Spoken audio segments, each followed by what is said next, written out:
Hi all, welcome back. അപ്പോൾ ഇന്ന് നമ്മളൊരു സ്നാക്ക് റെസിപ്പിയാണ് ചെയ്യുന്നത്. കുട്ടികൾക്കും വലിയവർക്കൊക്കെ ഒരുപോലെ ഇഷ്ടപ്പെടുന്ന ഒരു അടിപൊളി സ്നാക്കാണിത്. നമ്മുടെ വീട്ടിലുള്ള ചേരുവകൾ മാത്രം മതി ഇത് ഉണ്ടാക്കാൻ വേണ്ടിയിട്ട്. അപ്പോൾ നമുക്ക് എങ്ങനെയാണ് തയ്യാറാക്കുക എന്നുള്ളതൊന്ന് നോക്കാം. വീഡിയോയിലേക്ക് പോകുന്നതിന് മുമ്പ് നിങ്ങൾ ആദ്യമായിട്ടാണ് ഈ ചാനൽ കാണുന്നതെന്നുണ്ടെങ്കിൽ സബ്സ്ക്രൈബ് ചെയ്തിട്ടില്ലാത്തവരാണെങ്കിൽ ഒന്ന് സബ്സ്ക്രൈബും കൂടെ ചെയ്യണേ.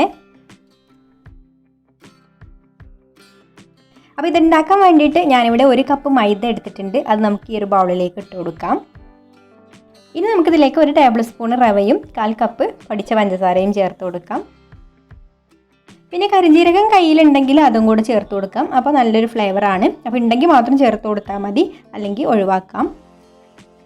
ഇനി നമുക്കിതിലേക്ക് 1/4 ടീസ്പൂൺ ഏലക്കാപ്പൊടിയും 1/4 ടീസ്പൂൺ ബേക്കിംഗ് സോഡയും 1/4 ടീസ്പൂൺ ഉപ്പും പിന്നെ 1 ടേബിൾ സ്പൂൺ ഓയിലും കൂടെ ചേർത്ത് കൊടുക്കുന്നുണ്ട്. അപ്പോൾ ഓയിലിന് പകരം വേണമെങ്കിൽ നിങ്ങൾക്ക് നെയ്യ് ഉപയോഗിക്കാം, അല്ലെങ്കിൽ ബട്ടർ ഉപയോഗിക്കാം. ഞാനിവിടെ സൺഫ്ലവർ ഓയിലാണ് കേട്ടോ എടുത്തിട്ടുള്ളത്. ഇനി കൈ കൊണ്ട് നന്നായിട്ടൊന്ന് മിക്സ് ചെയ്തെടുക്കാം.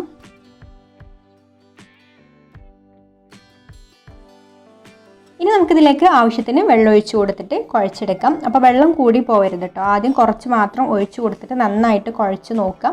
കാരണം ഈ പഞ്ചസാരയൊക്കെ പൊടിച്ച് ചേർത്തത് കാരണം പഞ്ചസാരയൊക്കെ പെട്ടെന്ന് തന്നെ വെള്ളമായിട്ട് വരും. അപ്പോൾ ഇതിൽ അത്യാവശ്യം ഒരു വെള്ളം ഉണ്ടാവും. ഇപ്പം ഞാൻ ഈ ഒഴിച്ച് കൊടുത്തിട്ടുള്ള ആ ഒരു വെള്ളം മാത്രമേ ഇതിലേക്ക് ചേർത്ത് കൊടുത്തിട്ടുള്ളൂ കേട്ടോ. പിന്നെ വേറെ വെള്ളമൊന്നും ചേർത്ത് കൊടുത്തിട്ടില്ല. ഇനി നന്നായിട്ട് നമുക്കിത് നല്ല സോഫ്റ്റായിട്ട് നല്ല ടൈറ്റായിട്ട് കുഴച്ചെടുക്കണം. അപ്പോൾ അതാ നമ്മുടെ മാവ് ഇവിടെ ഞാൻ നല്ല സോഫ്റ്റായിട്ട് തന്നെ കുഴച്ചെടുത്തിട്ടുണ്ട്.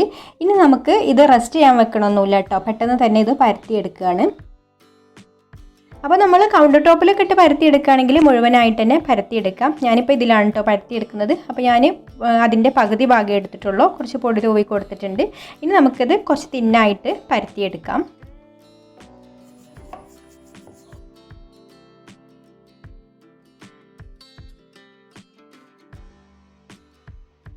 അപ്പോൾ ഞാനിവിടെ ഇത്രയും വലുപ്പത്തിൽ പരത്തിയെടുത്തിട്ടുണ്ട് കേട്ടോ. അപ്പോൾ എത്രത്തോളം തിന്നാക്കാൻ പറ്റുന്നോ അത്രത്തോളം തിന്നാക്കി പരത്തിയെടുത്തിട്ട് ഇതുപോലെ ഒന്ന് കട്ട് ചെയ്തെടുക്കാം. അപ്പോൾ ഇതുപോലെ നമുക്ക് ഓരോ പീസും സ്ക്വയറായി കിട്ടുന്ന പാകത്തിൽ കട്ട് ചെയ്തെടുക്കാം. ഇനി നമുക്ക് ഓരോ പീസും എടുത്തിട്ട് ഇതിൻ്റെ ഒരു കോണിൽ നിന്ന് മറ്റൊരു കോണിലേക്ക് ഇതുപോലെ ഒന്ന് ഒട്ടിച്ചു കൊടുക്കാം. അതുപോലെ തന്നെ നമ്മളിത് മറച്ച് വെച്ചിട്ട് ഇതുപോലെ ഒരു കോണിൽ നിന്ന് ഒരു കോണിലേക്കും ഒട്ടിച്ച് ഇതുപോലെ പ്രസ് ചെയ്ത് വെക്കാം. അപ്പോൾ ഈ ഒരു ഷേപ്പിലാണ് കേട്ടോ നമ്മൾ ഉണ്ടാക്കുന്നത്.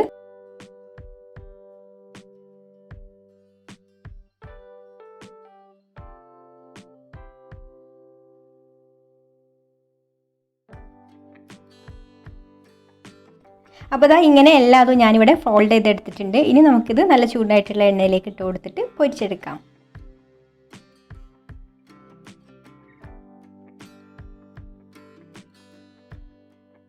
അപ്പോൾ ഇട്ട് കൊടുത്തതിന് ശേഷം പിന്നെ ഒരു ലോ മീഡിയം ഫ്ലെയിമിലിട്ടിട്ട് ഫ്രൈ ചെയ്തെടുത്താൽ മതി. അല്ലെങ്കിൽ ഇത് പെട്ടെന്ന് തന്നെ ബ്രൗൺ കളർ ആവും കേട്ടോ. അപ്പോൾ നമുക്ക് ആ ഒരു ക്രിസ്പിനെസ് കിട്ടില്ല. നല്ല ക്രിസ്പി ആയിരിക്കാൻ വേണ്ടിയിട്ട് സാവധാനം പൊരിച്ചെടുക്കാം. അപ്പോൾ ഇടയ്ക്കിടയ്ക്ക് ഇതുപോലെ ഒന്ന് ഇളക്കി കൊടുക്കാം. എന്നിട്ട് ഇതുപോലെ ഒന്ന് ഗോൾഡൻ കളറായി തുടങ്ങുന്ന സമയത്ത് നമുക്ക് ഹൈ ഫ്ലെയിമിലിട്ടിട്ട് പിന്നെ നന്നായിട്ടൊന്ന് ഫ്രൈ ചെയ്തെടുത്തിട്ട് നമുക്ക് കോരിയെടുക്കാം. അപ്പോൾ നമ്മളിത് എണ്ണയിൽ നിന്ന് എടുക്കുന്ന ഈ ഒരു സമയത്ത് ഇത് കുറച്ച് സോഫ്റ്റ് ആയിട്ടാണ് കേട്ടോ തോന്നുക. പിന്നെ ഒന്ന് ചൂടാറി കഴിഞ്ഞാൽ നല്ല ക്രിസ്പി ആയിട്ടുള്ള സ്നാക്കായിട്ട് കിട്ടും. ഇനി ബാക്കിയുള്ളതെല്ലാം നമുക്ക് ഇതുപോലെ തന്നെ പൊരിച്ചെടുക്കാം.